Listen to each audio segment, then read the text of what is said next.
Good morning. I'm Tim Thompson. I'm the owner of Green Autos in Janesville, and we're a dealership that sells electric vehicles.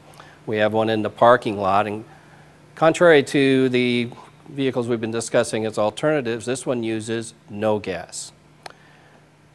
Most of the people that own electric vehicles will tell you that if you have one, it's a change in your lifestyle. You have to learn to go slower. The other thing that happens, though, is you bypass all the gas stations. What's the average cost for somebody that has an electric vehicle to operate per month? Less than $4. And that's driving it 6 days a week. The advantages of an electric, no emissions. People say, well, you're switching the emissions from the tailpipe to the smokestack. Potentially true, but even if you're doing that, it's still about 90% less emissions. And if you consider that you have the opportunity to use wind, solar, renewable energy, water, with those type of electric generation sources, you truly have a zero-emission vehicle. Wisconsin was one of the last states to authorize the use of electric vehicles in the state, and have only been using them since 2006.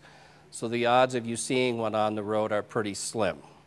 There's less than 100 of them on the road at this time. There is something on the horizon that is coming. First thing I should mention is that all the major car manufacturers have an electric car in their future. They've all announced that they're working on development, whether it be 2010, 2012, they're all working on an electric. The company that we represent, Zen Motors of Canada, bought into a company called eStore. Now, eStore is developing a device to store energy. For the last 100 to 150 years, we have relied on a chemical reaction to store electricity. Everybody has a car, it has a battery. The battery in it that starts your car is a lead-acid battery. Some of the more exotic hybrids will have nickel metal hydrides or lithium-ion batteries. But again, all reacting on a chemical reaction to store the electricity, all of which have a finite life when the reaction starts to slow down. eStore has changed how we store electricity. They're going to use capacitors. Only these are ultra capacitors, able to store large volumes of electricity in a very small container. The size of an eStore unit, standard unit for a car, is about the size of a 3-pound coffee can. The cars that we're selling right now have a range of about 35 to 50 miles before they have to be recharged. If we were to take out the 6 lead-acid batteries that are in that car and replace it with this 3-pound coffee can, it could be, give the car a range of approximately 400 miles and could be recharged in as little as 10 minutes. That's the future. Is it here yet? No. Have they proven the technology? Yes. How long before it's actually going to hit the market?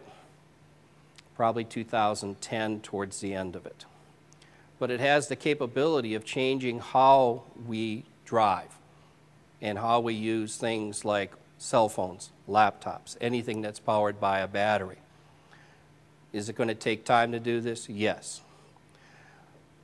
But we have to remember that just because this is a new technology and may sound way out there, other technologies have come and passed, and for example, if I were to ask for a show of hands, how many people in here still have and still use a film camera?